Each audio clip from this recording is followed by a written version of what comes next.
Assalamualaikum warahmatullahi wabarakatuh. Alhamdulillah, nahmaduhu wa nasta'inuhu wa nastaghfiruh wa na'udzu billahi min shururi anfusina wa min sayyiati a'malina.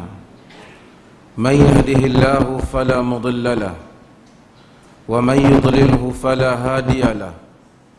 Ashhadu an la ilaha illallah wahdahu la syarika lah wa ashhadu anna Muhammadan abduhu wa rasuluh, amma ba'd.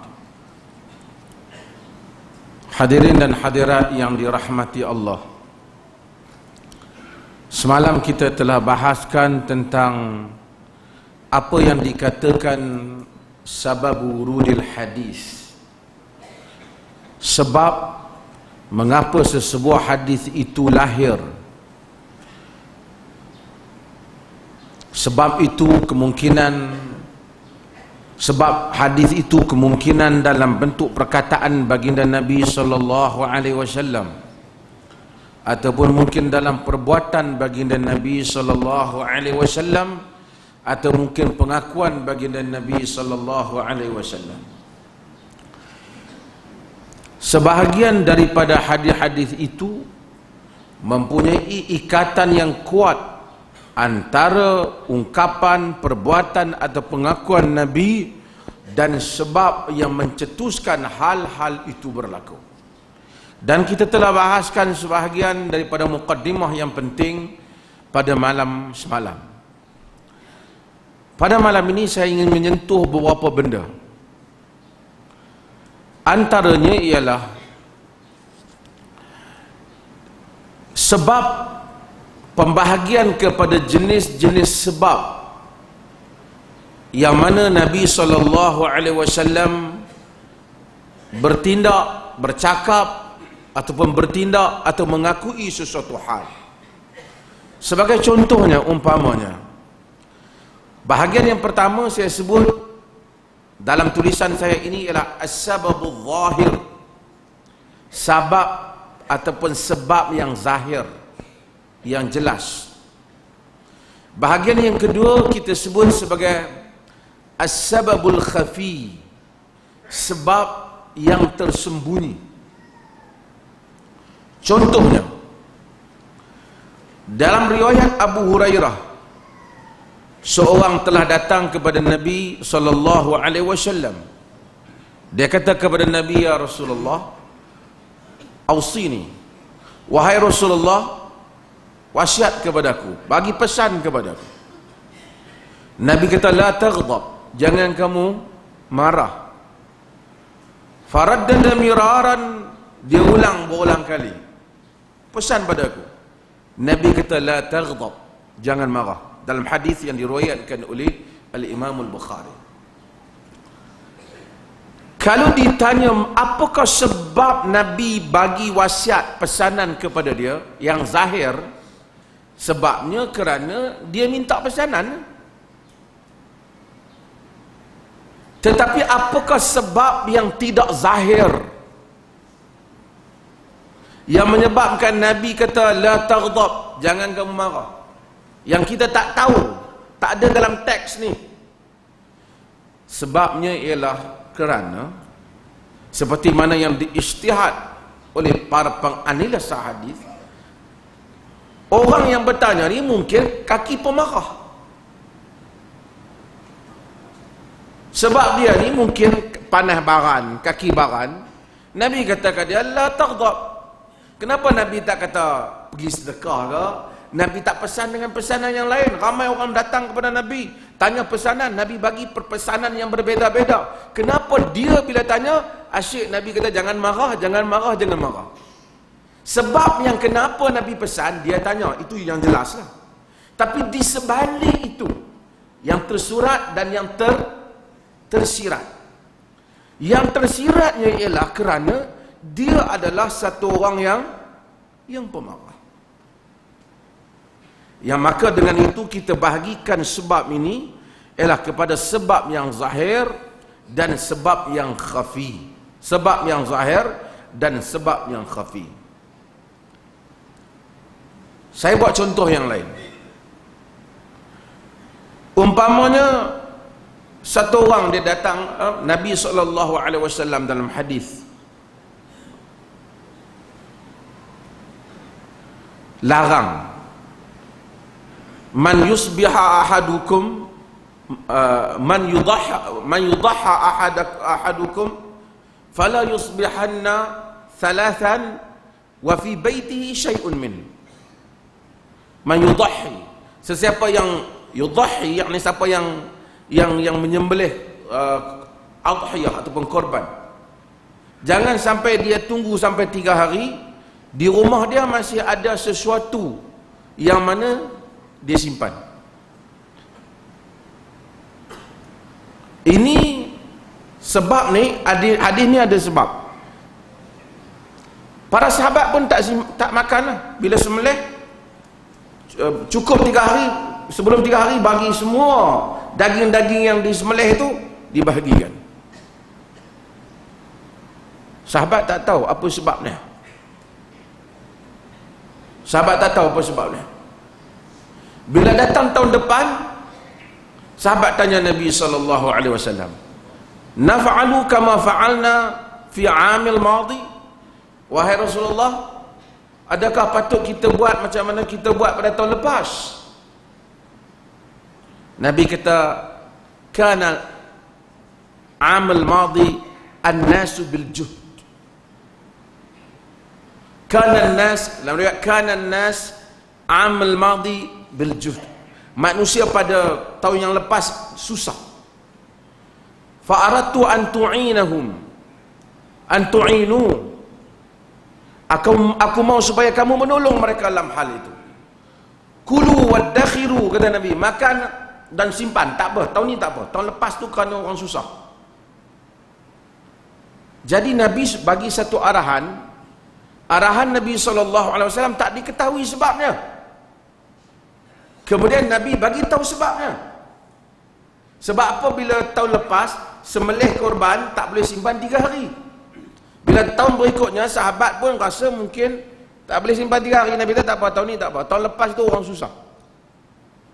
Jadi dengan itu maka orang kita dapat tahu ada hadis yang kita tak tahu sebab. Kemudian Nabi terang.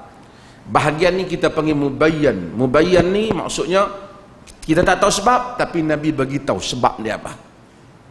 Kalau Nabi bagi tahu sebab, senang. Saya buat contoh yang lain. Nabi SAW cakap, Ayyuhan nas, qad faradallahu alaikumul hajj fahajju. Wahai manusia, Allah Ta'ala telah fardukan kepada kamu haji, maka hendaklah kamu tunaikan haji. Satu orang bangun, akullu amin ya Rasulullah, setiap tahun kau wahai Rasulullah?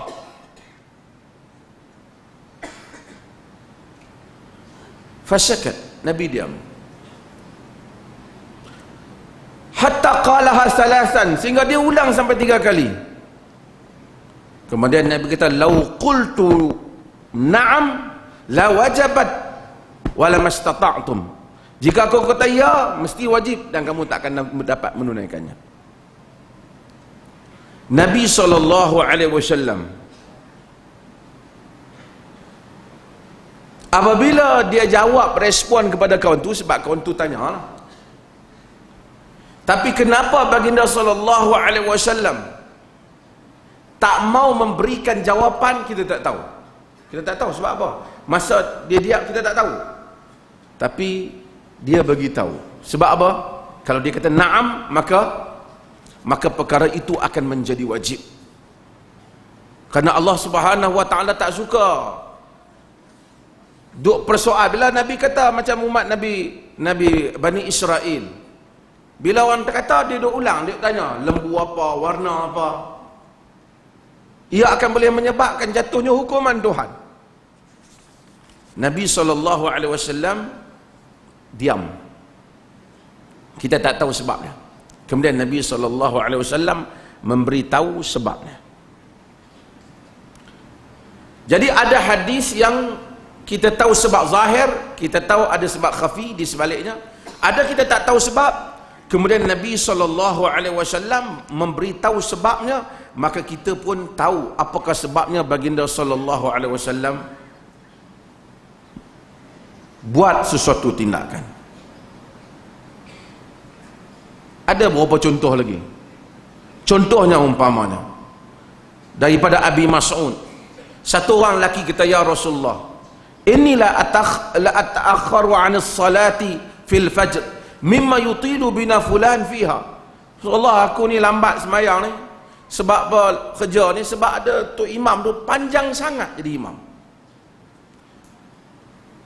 Faghadiba Rasulullah sallallahu alaihi wasallam, ma ra'aituhu ghadab fi mawdi'in ashaddu ghadaban minhu yawma idzin. Kemudian Rasulullah marah, aku tak pernah tengok Rasulullah lebih marah pada tu. Jadi orang tak tahu siapa Nabi marah. Nabi marah kat yang tanya tu ke? Nabi marah kat sana ke? Kemudian Nabi SAW kata, ya ayuhan nas, inna minkum munaffirin, faman amman nas falyatajawaz, fa inna khalfahu ad-dha'if wal kabir wa dhal hajah. Wahai manusia, di kalangan kamu ada yang menyebabkan orang lari daripada agama. Siapa yang jadi imam maka ringankan, kerana di belakangnya mungkin ada orang yang lemah, orang tua, orang yang ada hajat. Jadi kita tahu sebab apa dia marah tu, kita tahu sebab apa?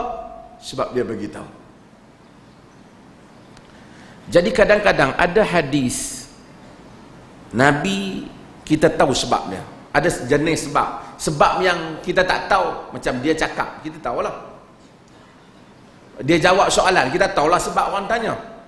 Tapi pasal apa dia jawab soalan macam tu, yang tu kita nak kena kaji latar. Kadang-kadang kita tak tahu, kemudian dia bagi tahu macam tadi, maka itu memudahkan untuk kita tahu mengapakah Nabi SAW bertindak. Nak tahu apa bab kita bincang ni, bagaimana nak tahu sebab tindakan Nabi, supaya kita faham teks dan konteks sesuatu tindakan Nabi buat.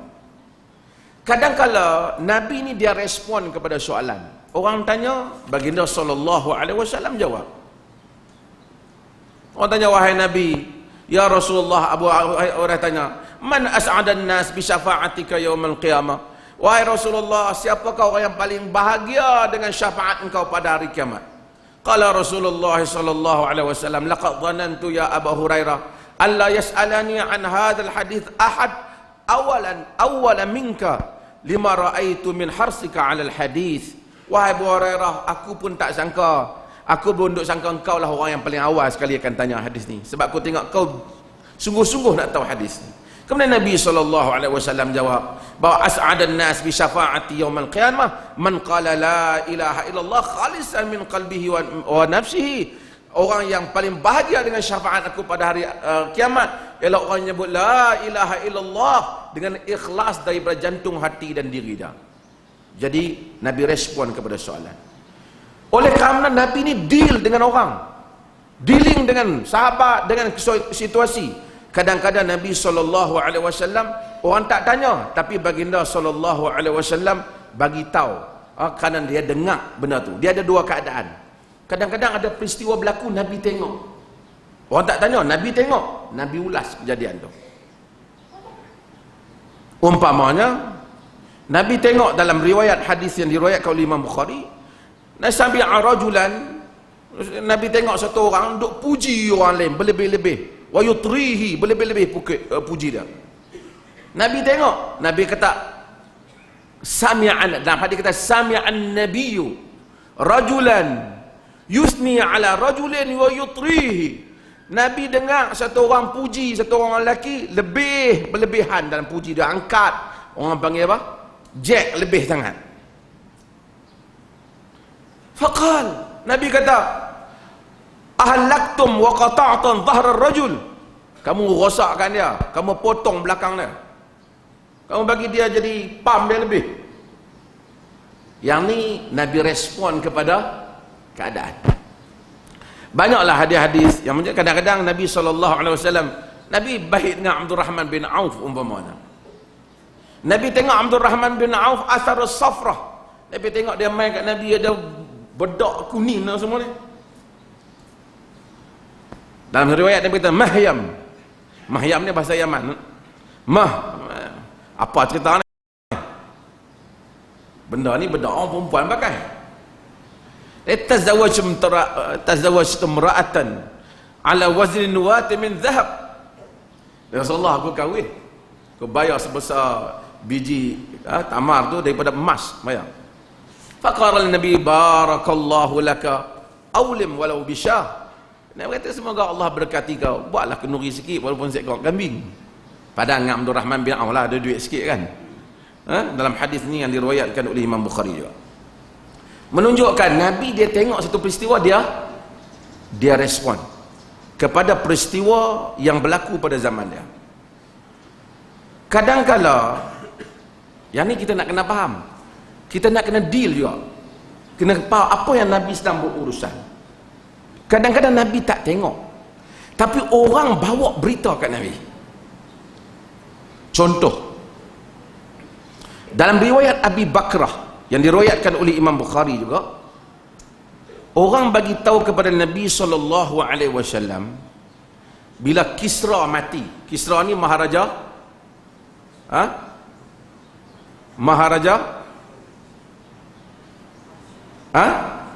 Rom ke Persia?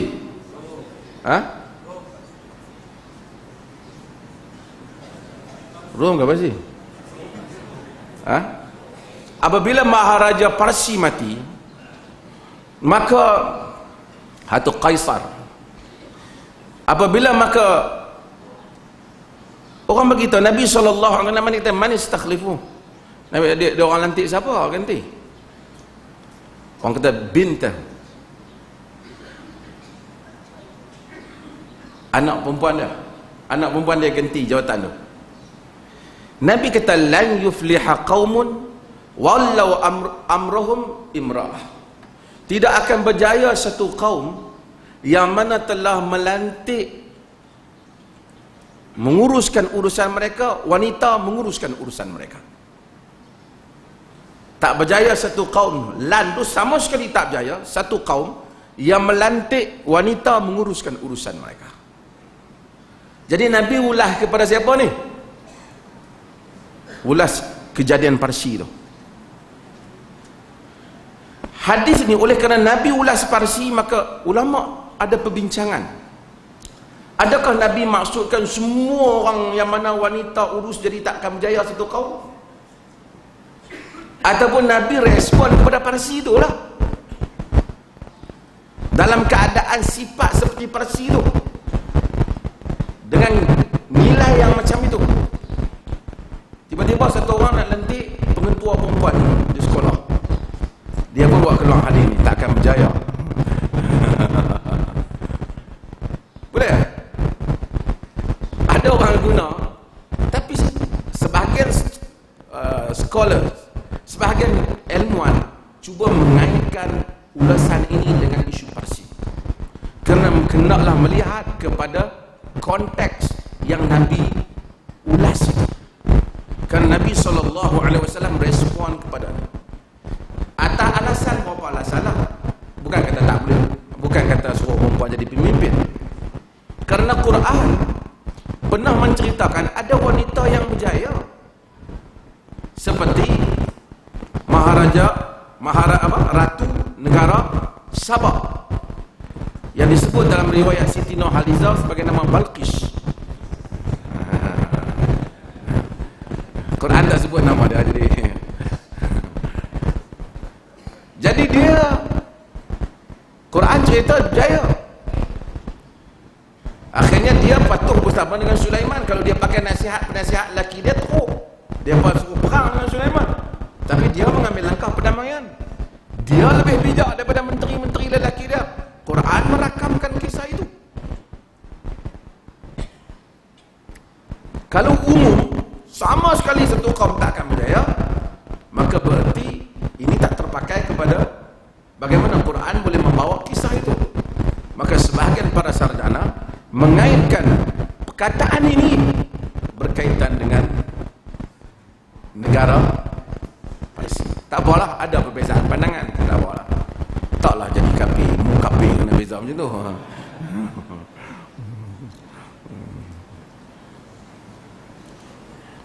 Kadang-kadang Nabi SAW, kita kena tahu Nabi SAW juga kadang-kadang dia berinteraksi dengan para sahabat, dia berinteraksi dengan keadaan sahabat. Kadang-kadang kita baca hadis malam tadi, umpamanya dia lindung Aisyah pasal ada pertunjukan, Aisyah nak tengok, dia berinteraksi dengan keadaan. Kadang-kala umpamanya baginda sallallahu alaihi wasallam sembahyang atas mimbar, yang kita sebut sembahyang atas mimbar, bila nak sujud faraja'a qahqara, dia undur ke belakang, dia sujud. Sebab kerana bukan kerana sunat sembahyang atas mimbar, kerana dia nak bagi orang belakang nampak macam mana pergerakan salat. Jadi itu menunjukkan baginda sedang berurusan dengan keadaan. Kadang-kadang perkara itu berlaku, hadis itu terbentuk disebabkan kerana dia panggil al-amil, saya sebut al-amil al-jibilli, kerana sifat kemanusiaan Nabi. Umpamanya Aisyah radhiyallahu anha kata, fanama Rasulullah hatta sami'tu ghadidah. Rasulullah sallallahu alaihi wasallam tidur sehingga aku mendengar dengkurnya. Bukan kerana dia sengaja nak berdengkur, kerana dia insan, maka baginda sallallahu alaihi wasallam berdengkur. Jadi itu ialah perkara yang dengkur tu dia jadi hadis lah, tapi ia disebabkan kerana faktor kemanusiaan baginda sallallahu alaihi wasallam. Ibnu Umar kata, anna rajulan marra wa Rasulullah yabul, satu orang lalu dan Rasulullah sedang kencing. Fasallam falam yarud alaihi, dia bagi salam, Nabi SAW tak jawab salam dia, dalam hadis Muslim. Pasal apa dia pergi kencing? Sebab dia adalah bashar. Jangan satu orang pula, kita tuan-tuan Rasulullah ni tak pergi tandas, tak pergi apa. Kadang-kadang dia cinta kepada Nabi tapi dia ghulu, dia ingat Nabi malaikat. Jadi amil ini adalah amil jibilli, disebabkan kerana faktor kemanusiaan diri Nabi sallallahu alaihi wasallam. Kadang-kadang Nabi raddul fi'l, infial, Nabi bertindak balas kepada suatu benda yang di luar daripada kawalan. Umpamanya baginda Nabi sallallahu alaihi wasallam menziarahi baginda Nabi SAW menziarahi Sa'ad bin Ubadah. Sa'ad bin Ubadah sakit, Nabi pergi, Abdul Rahman bin Auf pergi, Sa'ad bin Abi Waqqas pergi, Abdullah bin Mas'ud. Bila masuk Nabi tengok, Nabi tanya macam mana dia, orang kata dia duduk sakit. Fabaka Nabi SAW. Falamma ra'al qawm buka'an Nabi bakau, Nabi SAW pun menangis. Bila orang tengok Nabi menangis, yang lain bakal menangis. Kemudian Nabi kata, ala tasma'u inna Allah la yu'adzab bid-dam'il 'ain wala bi husnil qalb walakin yu'adzab bihadha, wa asyara ila lisani. Kamu tahu tak, Allah tak azab kerana mata menangis, Allah tak azab kerana dengan duka cita di jiwa, tapi Allah azab kerana yang ni. Nabi bagi syarat kepada lidah. Maksud bila mati kenapa lah, hang mati kenapa lah, hang sakit, yang ni Allah azab. Menangis manusia. Jadi bukan Nabi sengaja menangis, tapi ini ialah disebabkan tindak balas baginda sallallahu alaihi wasallam di atas keadaan-keadaan yang berlaku itu. Maka saya nak sebut beberapa benda. Nak sebut beberapa sudut untuk tuan-tuan faham. Masa-masa tak banyak.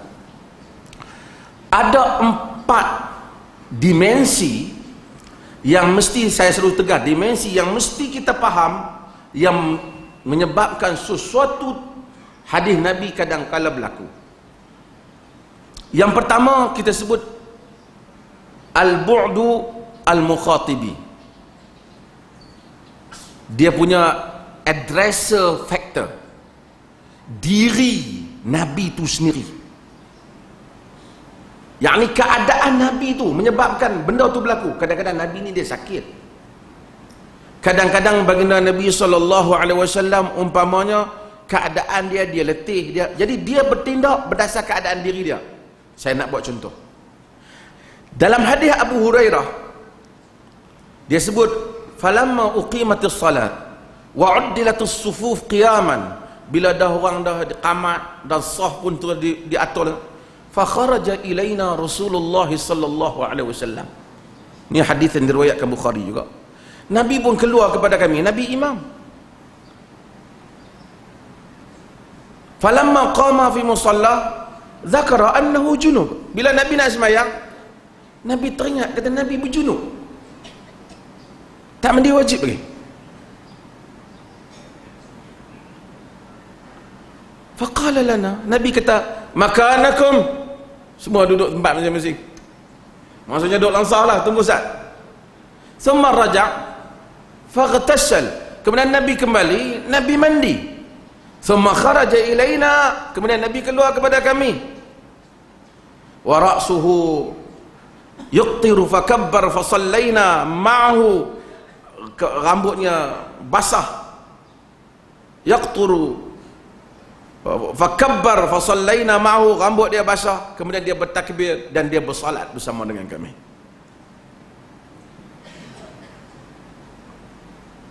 Pasal apa Nabi masuk dalam?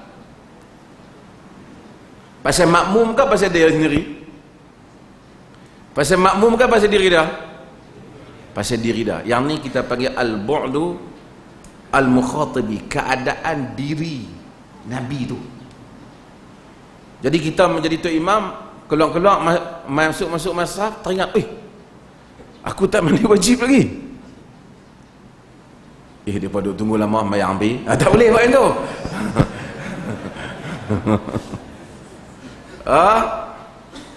Tak boleh macam tu.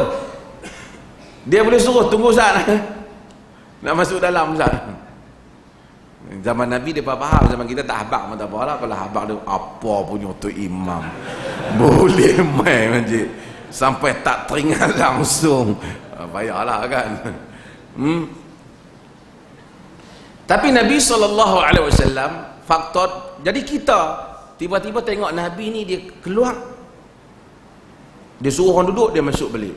Main-main satu tu imam, dia keluar, orang duduk langsung, lepas tu dia masuk balik. Masuk apa? Dia kata adalah hadis Nabi dia keluar, dia tengok dia keluar masuk balik. Tak boleh lah, pasal hadis ni ada kaitan dengan sebab. Faham tuan-tuan maksudnya? Itu yang perlu untuk seseorang memahami atas apa sebab. Begitu juga Nabi SAW. Kan Rasulullah SAW dalam hadis, Nabi ni semayang berdiri. Tapi falamma badan, apabila Nabi SAW dah gemuk, dah tua, wathaqul, dah berat badan dia, salla qiyam julusan, Nabi semayang duduk. Dia bila umur meningkat ni, dia badan dia naik sikit. Kadang-kadang orang ni dia bagus kita sayang Nabi, tapi faktornya Nabi pun apabila dia umur, badan dia ada naik sikit. Sebab tu ada pernah seorang penceramah, dia kata Nabi sentiasa slim, kurus. Saya kata ente tengok mana? Kasar kot dia. Bukan satu penghinaan pada baginda. Baginda dia Ummu Salamah kata bila dia ni dia mayang duduk-duduk. Sehingga dalam riwayat yang lain disebut bahawasanya Nabi SAW kata Aisyah radhiyallahu yusalli min al-laili 9 falamma asan wa thaqul shalla 7. Nabi SAW dia semayang malam 9 rakaat. Tapi apabila berumur sikit dan badan berat sikit, dia semayang 7. Jadi faktor ini ialah faktor yang ada pada diri Nabi SAW. Jadi kita Nabi ini semayang duduk bila tua, kita nak kena tengok sebab apa? Sebab dia keadaannya. Kalau kita tak ada macam masalah macam Nabi, badan kita ringan dan seumpamanya, tak perlulah. Ni dia semayang sunat lah. Tak perlulah. Kena lihat keadaan. Demikian hadis, ihtajama an-nabi sallallahu alaihi wasallam fi ra'sihi wa huwa muhrim min waja' kana bihi bima kana bih. Nabi bekam di kepala dia sedangkan dia berihram disebabkan sakit kepala. Ini yang saya sebut selalu. Kita tak sakit kepala apa pergi jom sunnah pergi bekam. Tak sunnah lah. Pasal Nabi bekam kerana dia sakit, ada faktor diri dia. Yang ni disebut al-bu'du al-mukhatibi, dimensi ataupun keadaan diri mana orang yang mana diri Nabi SAW. Yang kedua, nak mudahkan, ini saya selalu cakap tajuk ni. Yang kedua ialah dia panggil al-bu'du al-mukhatabi, addressee factor. Orang yang mana Nabi ungkapkan kepada mereka itu. Umpamanya orang yang Nabi bagi nasihat ni tak sama. Ada orang mari miskin, kita pun sama, orang miskin. Mai ustaz bagi nasihat dia, saya ni rezeki korang niaga baru cukup-cukup makan, banyakkan bersedekah. Jadi tak berapa sesuai lah kat dia kan. Banyak bersabar, cari yang halal, sesuai lah. Mari orang kaya, saya ni alhamdulillah rezeki banyak, sabarlah lah mencari rezeki ni. Dia tak sesuai lah. Dia yang tu dia dah settle. So maka nasihat Nabi SAW juga berbeza berdasarkan kepada perbezaan latar orang yang datang kepada Nabi SAW. Yang ini yang saya selalu sebut. Inilah masalah kepada sebahagian orang apabila cuba mempraktiskan sunnah, dia baca hadis pada bukan tempatnya. Sebab tu hadis yang semua kita tahu bahawasanya jaa syabun faqala ya Rasulullah uqabbil wa ana shaim. Orang muda datang, wahai Rasulullah aku cium aku puasa boleh? Nabi talak. Fajaa syaikhun faqala uqabbil wa ana shaim. Mari orang tua kata, wahai Rasulullah aku cium isteri aku kemudian aku puasa boleh tak? Nabi kata na'am boleh. Dan riwayat Abdullah bin Amr bin As dia kata fa nadhara ba'duna ila ba'd, sebahagian kami tengok sebahagian yang lain. Faqala ya Rasulullah kata qad alimtu lima nadhara ba'dukum ila ba'd inna syaikha yamliku nafsah.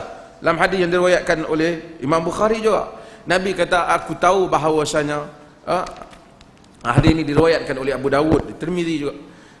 Aku tahu kata Nabi SAW, masa apa kamu tengok antara satu sama lain, aku nak bagi tahu kerana orang tua itu dapat kontrol diri dia. Orang muda tu kalau cium akan jadi benda lain.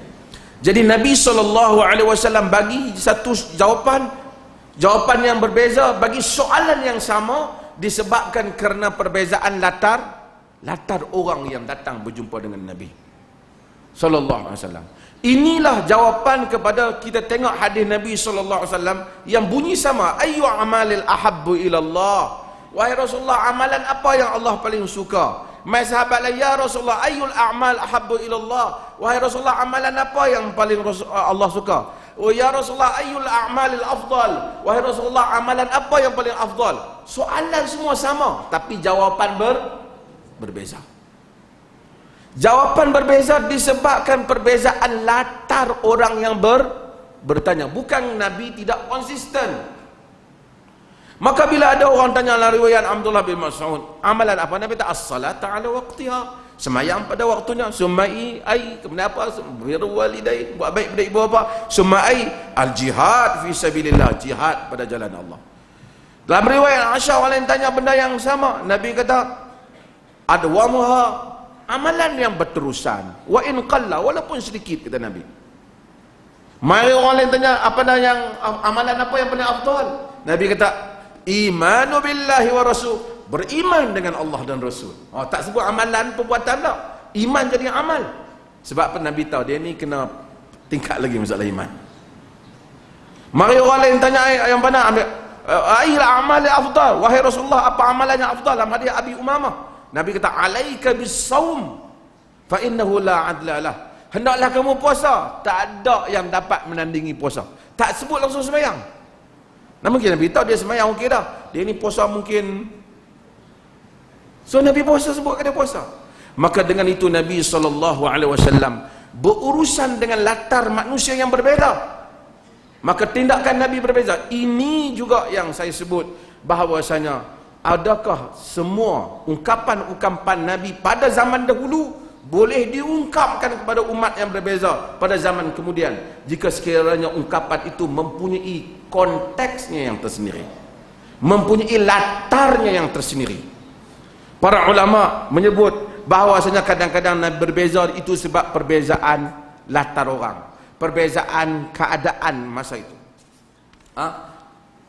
Perbezaan juga banyaklah cara knowledge dia. Kadang-kadang knowledge dia berbeza, kadang-kadang perangai berbeza. Knowledge sama, kaki baran seorang, penyengak seorang, jawapan tak sama. Okey, sudut yang kedua yang ni kita ringkas kita. Jawapan Nabi ada faktor yang lain. Dia iaitu dia sebut al-bu'duz zamani, iaitu faktor tempat.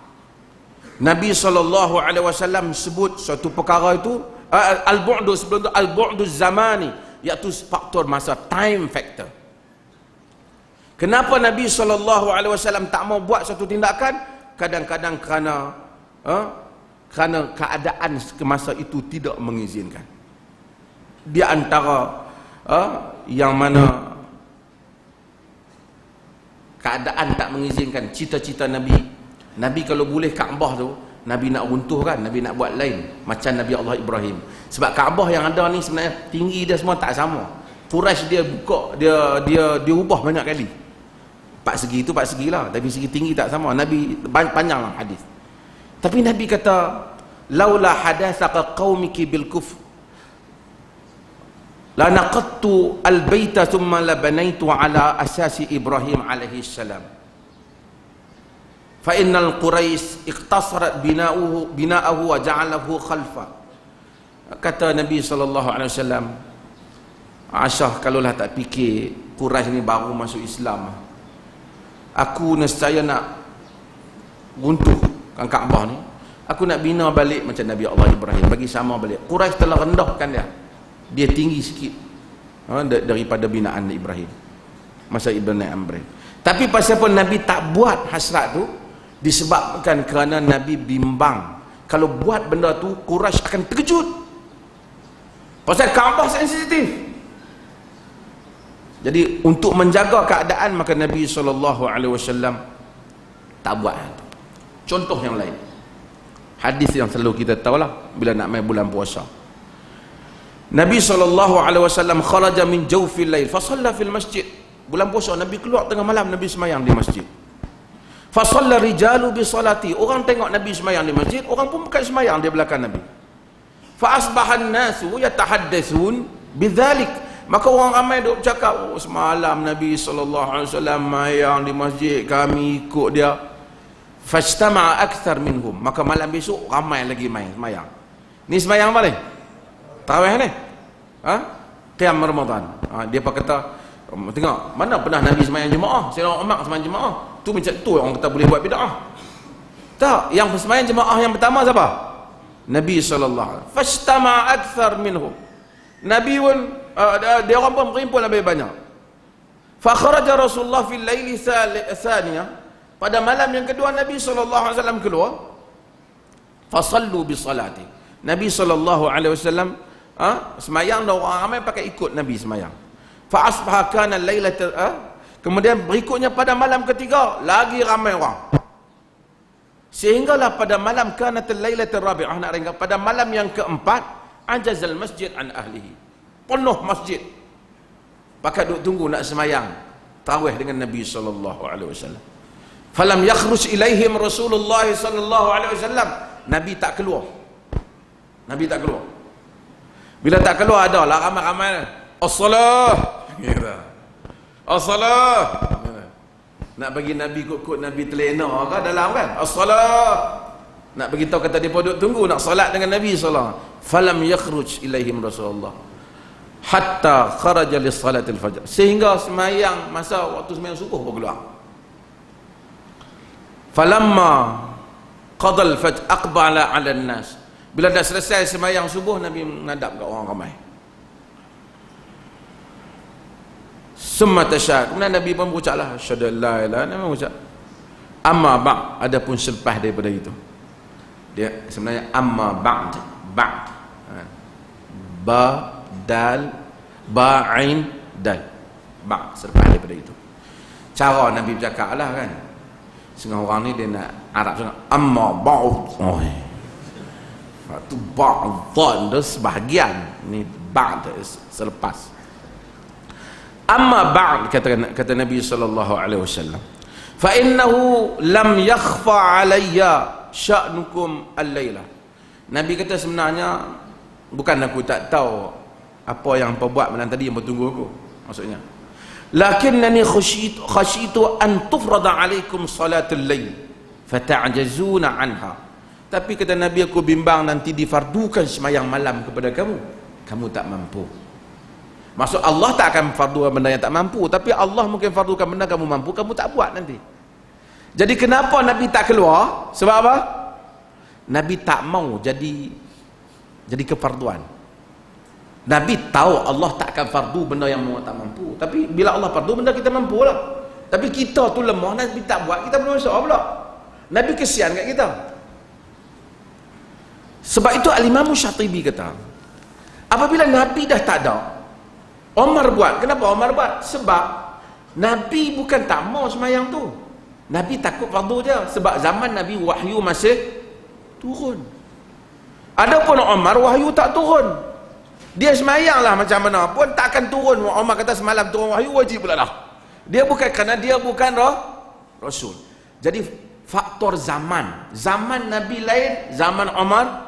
Jadi Omar buat satu benda yang Nabi tak mau buat kerana keadaan zaman dia. Zaman Nabi ialah zaman penurunan wahyu, sedangkan zaman Omar ialah zaman bukan penurunan wahyu.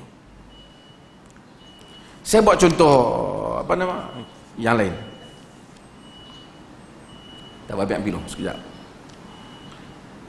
Zaman dulu kan, dalam hadis Amr bin As, Abdullah bin Amr bin As, Nabi SAW kata, idza tazawwaja ahadukum imra'atan aw ishtara khadiman falyaqul Allahumma inni as'aluka khairaha wa khaira ma jabaltaha alaihi wa a'udzubika min syarriha wa syarri ma jabaltaha alaihi. Wa idza ishtara ba'iran falyakhudhu bi dharwati sanamihi walyaqul mithlu dhalik. Nabi kata, jika seseorang kamu kahwin dengan perempuan ataupun dia membeli khadam, maka dia katalah, Allahumma inni as'aluka khairaha wa khaira ma jabaltaha alaihi. Ya Allah, aku minta kebaikan dia dan kebaikan apa yang kau jadikan padanya. Wa a'udzubika min syarriha wa min syarri ma jabaltaha alaihi. Aku minta jauh daripada kejahatannya dan kejahatan apa yang kau jadikan padanya. Nabi ajar. Wa idza ishtara ba'iran, bila dia beli unta, Nabi kata, falyakhudh bi dharwati sanamih, pegang ni atas kali bonggoi unta tu, wal yaqul mithla dhalik, kata macam tu juga kata Nabi. Pasal apa Nabi tak kata beli kereta?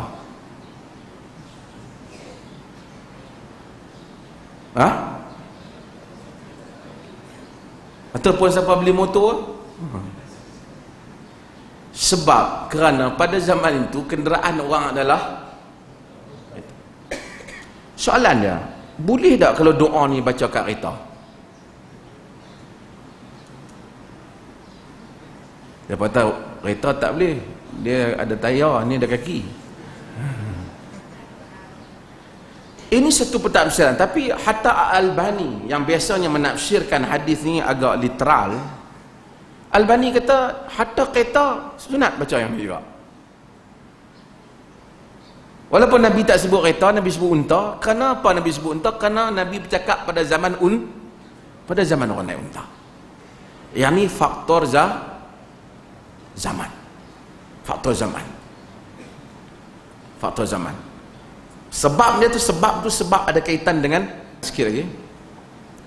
Di sana ada hadis yang jadi perbincangan juga di antara aliran ini. Antaranya ialah hadis tentang tengok nak bulan. Nabi kata, sumu li ru'yatihi wa aftiru li ru'yatihi, fa in ghumiya alaikum fa akmilul adad. Dari riwayat Bukhari, puasa kena nampak bulan dan juga buka puasa dan raya kena jumpa 6 bulan.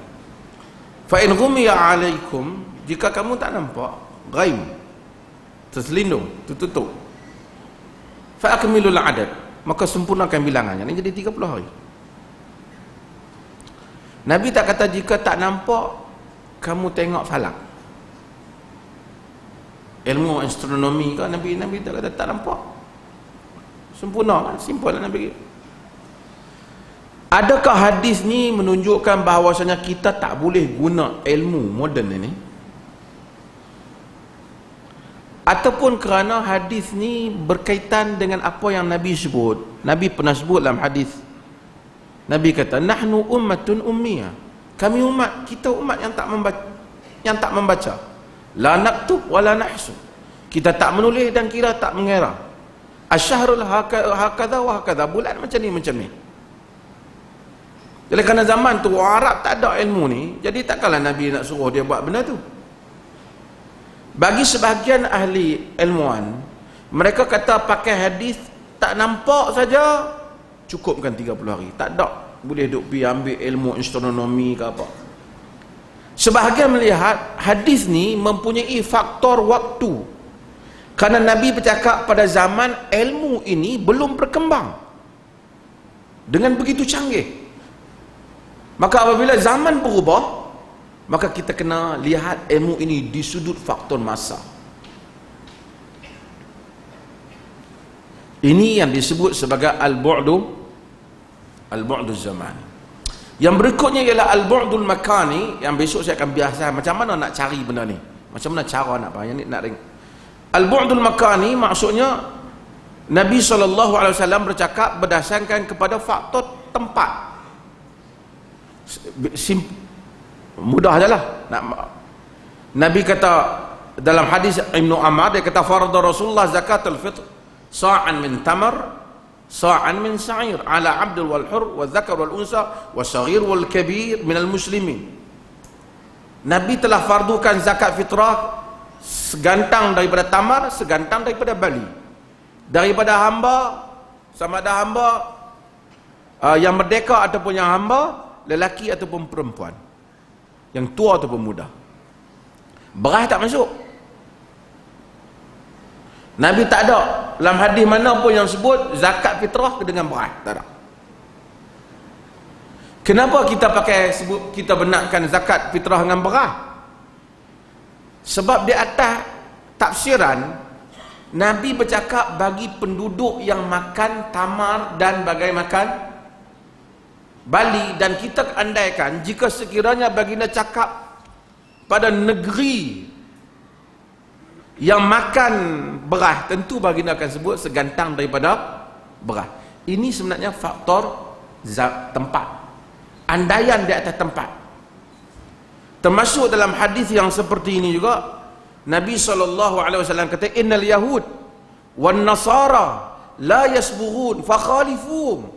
Orang Yahudi dan orang Nasara tak mewarnakan rambut, maka hendaklah kamu itu menyanggahi mereka, warnakan rambut. Dalam hadis Nabi kata, ya ma'syaral ansar hammiru wa saffiru, wahai sekalian orang Ansar, merahkan rambut, kuningkan rambut. Wa khalifu ahlal kitab, bezakan kamu dengan ahlul kitab. Jadi kita pun kena warnakanlah. Para ulama bincang hadis ni, yang kata, sebahagian mereka kata nak kena tengok ahli kitab zaman tu tak mewarna, Kristian, Yahudi, tapi zaman lah ramai yang warna. Mungkin. Satu lagi, mewarna ini juga nak tengok juga tempat juga. Ada tempat bila kita warnakan rambut sunnah. Setengah ahli-ahli hadis pun sebut orang ni mewarnakan rambut sunnah. Tapi ada tempat bila kita warnakan rambut, dia nampak kita pelik. Dia ni mengaji apa pula ni? So dia jadi syuhrah pula. Maka dengan itu faktor hadis ini juga kena melihat kepada faktor setempat apabila Nabi SAW mengeluarkan arahan. Sama dengan apa yang saya sebut, masalah potong tangan, yang sebahagian orang tak setuju. Nabi larang Nabi kata, la tuqta'u aidi fi safar. Jangan potong tangan semasa musafir. Pasal apa Nabi larang? Pasal faktor tempat musafir tu. La tuqta'u aidi fil ghazw. Jangan potong tangan semasa peperangan. Tempat tu tak sesuai. Ataupun masa tu tak sesuai. Bimbang kata Al-Auza'i, dia lari pergi pada musuh. Maka sebahagian hadis-hadis Nabi kelihatan ada keadaan yang Nabi mengambil kira di dalam memberikan perkataan baginda soal zaman, masa, soal tempat, latar individu dan keadaan diri baginda sallallahu alaihi wasallam sendiri. Sebab tu ada hadis Nabi kata, idza ata ahadukumul ghaid fala yastaqbilul qiblah. Apabila kau tu orang nak pergi buang air besar, jangan menghadap kiblat. Wala yuwalli dhahrahu, jangan membelakangkan kiblat. Syarriqu atau gharribu, menghadap ke timur ataupun menghadap ke barat. Dalam hadis yang diriwayatkan oleh Al-Imam Al-Bukhari juga ada ini. Tapi ada negeri yang baratnya memang kiblat, ada negeri yang timurnya memang kiblat. Menunjukkan Nabi bercakap kepada orang Madinah ataupun Nabi bercakap pada orang yang timur dan barat mereka bukan kiblat. Hadis ini mempunyai pengaruh tempat. Maka apabila kita nak memahami, bukan semua hadis, sebahagian hadis, pengaruh-pengaruh ini kita kena tahu supaya kita tidak tersalah di dalam menafsirkan hadis Nabi sallallahu alaihi wasallam. Panjang bab ni saya buat contoh-contoh yang biasa saya buat, dan insyaAllah saya buka 1-2 soalan supaya untuk tuan-tuan tanya, untuk kemudian kita akan tutup untuk solat. Kita ada program berikutnya. Ada soalan?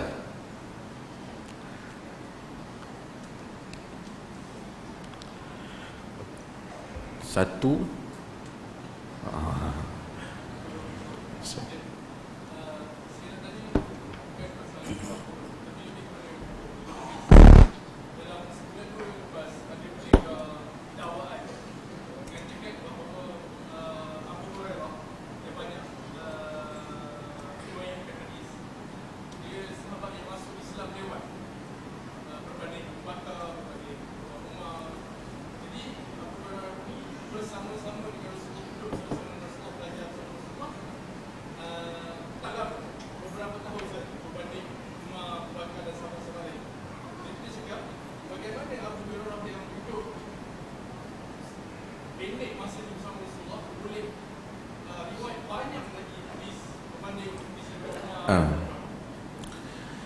Hadirin dan hadirat sekalian, dia tanya tentang Abu Hurairah masa dia masuk Islam lewat, macam mana hadis dia banyak. Saya selalu jawab, boleh tengok lah.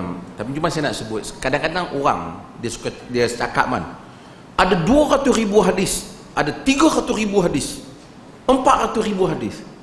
Hadis ni tak ada banyak tu. Kita jangan salah faham. Yang disebut ratus-ratus ribu ni, dia bukan matan hadis tu. Yang jadi ratus-ratus ribu tu sanad dia.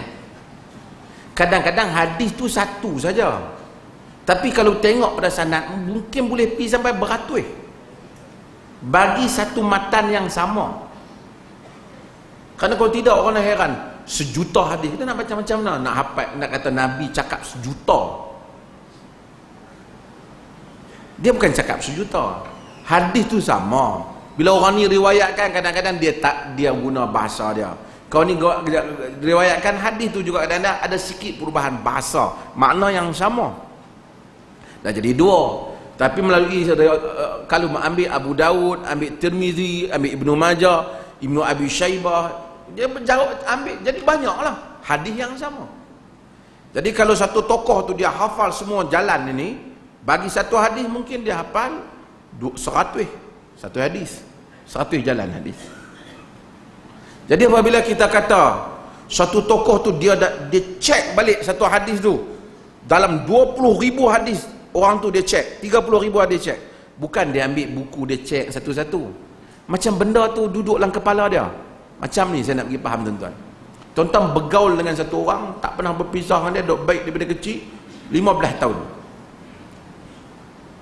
Lepas tu orang kata dia ni kata sekian-sekian. Kita kata aku tahu dia tak kata benda tu. Aku tahu semua yang dia kata. Aku boleh cek semua yang dia kata. Macam mana anda tahu? Pasal aku duk dengar dia kata. Begitulah ahlul hadis apabila mereka mengumpulkan maklumat, bila orang bagi tahu satu benda, riwayat dia ni duk dalam kepala aku 30,000. Hak nama dia sajalah umpamanya. So bila hampa sebut, aku tahu dah. Ingat balik 30. Tak ada. Itu maksud dia. Saya nak nampakkan supaya benda tu lebih praktikal bagaimana hadis itu berjalan. Abu Hurairah radhiyallahu an, dia memang masuk Islam lewat. Ada beberapa perkara hatta di kalangan sahabat Nabi, ada beberapa isu untuk adil Abu Hurairah. Umar bin Khattab sendiri kadang-kadang memang tidak begitu suka sebahagian sahabat terlalu banyak meriwayatkan. Abu Hurairah ni dia haris macam hadis tadi. Lima ra'aitu harisaka 'alal hadis, kata Nabi. Di mana aku lihat engkau ni bersungguh-sungguh dengan hadis ni. Dia masuk Islam lewat. Tentu dia dapat dengar daripada Nabi dalam tempoh 2-3 tahun tu saja. Baki hadis yang mana? Dia ambil daripada sahabat lain. Bab ini dia panggil marasilus sahabah. Sahabat ambil hadis daripada sahabat lain, cuma dia tak mention nama sahabat tu. Terus dia sebut qala Rasulullah. Rasulullah kata. Sebenarnya kalau betulnya bukan qala Rasulullah, qala Ibnu Abbas atau qala Ibnu Umar, qala Rasulullah. Tapi dia tak sebut qala Ibnu Umar tu. Boleh ataupun tidak, boleh bagi hak sahabat. Sebab sahabat ni pada sisi ahli sunnah, was-sahabatu kulluhum udulun 'inda ahli sunnati wal jamaah. Semua sahabat tu di sisi ahli sunnah adil. Adil dalam arti kata seperti mana yang dia tahqiqkan oleh ulama muhaddisin, bermaksud mereka itu tidak berbohong berhubung dengan periwayatan daripada Nabi SAW. Jadi kalau kita tak tahu pun Abu Hurairah ambil daripada siapa, tak ada masalah, kerana dia tentu ambil daripada sahabat juga. Tetapi kalau hal itu dibuat oleh tabi'in, ada banyak perbahasan dia lah. Ini masalah, kerana kemungkinan tabi'in ambil daripada tabi'in juga. Sedangkan tabi'in ni tak semua adil. Dia tak ada macam sahabat. Ini menyebabkan ada perbahasan. Melainkan orang yang diketahui dia tak ambil melainkan daripada sahabat. Seperti Sa'id bin Musayyib, menantu Abu Hurairah, yang mengambil daripada pak mentua dia. Tetapi dalam kes Abu Hurairah ni dia ambil daripada orang lain pun begitu. Ada juga beberapa kritikan yang orang kritik Abu Hurairah. Beberapa tokoh hadis di pada hatta zaman kalangan salaf juga mengkritik. Salah satunya ialah kerana Abu Hurairah ni dia peminat ilmu. Bila dia peminat ilmu, dia juga kadang-kadang mendengar riwayat-riwayat yang bukan hadis daripada Ka'ab al-Ahbar, orang-orang Yahudi. Mungkin sebahagiannya juga dia ambil daripada Abdullah bin Salam. Ambillah daripada Ka'ab. Ka'ab ni baguslah, tapi Ka'ab ni dia suka cerita. Kalau orang cerita Nabi Yusuf dengan saudara dia, Ka'ab akan beritahu nama dia Bunyamin. Quran tak cerita. Jadi banyaklah cerita-cerita yang Ka'ab ni ambil daripada buku-buku Yahudi lama, kerana dia Yahudi. Jadi banyaklah benda yang sama, tapi detail tu tak ada dalam Quran, tak ada dalam hadis. Ada yang Yahudi, ada dalam kitab Yahudi. Kitab Yahudi tu mungkin betul, mungkin juga salah. Bila Abu Hurairah cerita balik, dia peminat benar, dia cerita balik kepada orang, cerita balik kisah-kisah sekian-sekian, maka sebahagian daripada anak murid Abu Hurairah menyangka perkara itu Abu Hurairah ambil daripada Nabi SAW. Ini menimbulkan perbincangan besar tentang Israiliyat yang datang daripada para sahabat sendiri, kerana orang rasa mereka ambil daripada Nabi, sebenarnya mereka ini ambil daripada Yahudi yang masuk Islam. Pasal pada mereka ambil, kita kena tahu latar macam ni. Orang Arab ni mereka tak ada ilmu tentang kitab-kitab lama, ilmu tentang agama ni mereka tak ada. Yahudi dia ada ilmu ni. Orang Arab dulu syair, itu saja kehidupan mereka. Bila mereka mari kepada Islam, mereka mudah minat dan mula nak cari maklumat ni, seronok dengan ilmu ni. So bila jumpa orang Yahudi masuk Islam, oh yang ni memang ada cerita ni. Dia mula cerita hak tok nenek dia, campur dengan maklumat. Saya selalu buat contoh simple lah daripada dulu. Kata orang minat, pengkaji hantuah daripada Belanda mai kat Malaysia, daripada Spain, dia tak tahu tu. Jumpa orang Melayu, tanya saya ni, oh dia kata hantuah. Oh hantuah ni dia 5 bersaudara. Seorang nama Hang Jebat, Hang Lekir, Hang Lekiu, Hang Kasturi, Hang Bari, Hampa. Okey. Kawan ni dalam teks yang dia ada, Tun Sri Lanang tu contohnya, Lekiu Lekir ni tak ada nama. Nampak macam Lekiu, sat-sat nampak macam Lekir, mungkin waw bertukar ra bertukar waw, dekat. Siapa ahli sejarah? Tapi dia kata jadi Lekiu lah seorang ni. Kawan ni pun dia bukan ada asas apa, dia ambil daripada cerita yang ada dalam masyarakat Melayu. Contohlah, kadang-kadang dengan cara begitu bercampur antara ilmu yang kawan ni ada dengan ilmu masyarakat. Contoh bagaimana ilmu boleh bercampur. Saya taklah kata sampai peringkat itu. Abu Hurairah dia ada ilmu Quran dan hadis. Ka'ab al-Ahbar bukanlah kata ilmu dia kosong, tapi dia pun tokoh ilmuwan juga dalam Yahudi. Dia cerita maklumat tambahan. Abu Hurairah ambil. Bukan Abu Hurairah dusta kepada Nabi, cuma hendaklah disaring sebagai riwayat tu. Betul ke Abu Hurairah sanad kepada Nabi, atau anak murid Abu Hurairah menyangka Abu Hurairah mengambil daripada Nabi sallallahu alaihi wasallam. Cumanya nak bagi tahu, hadis-hadis yang dikatakan Abu Hurairah riwayat tu, kalau disemak kita akan dapati sahabat lain pun riwayat yang sama juga. Kau nak kata dia bohong seorang-seorang, dia tak boleh. Dan kita percaya dia tak bohong lah, kan? Dan ini Abu Hurairah ni musuh dia Syiah lah, pasal kan? Musuh dia. Orang Syiah yang bakal wa sallallahu ala nabiyyina Muhammad walhamdulillahi rabbil alamin.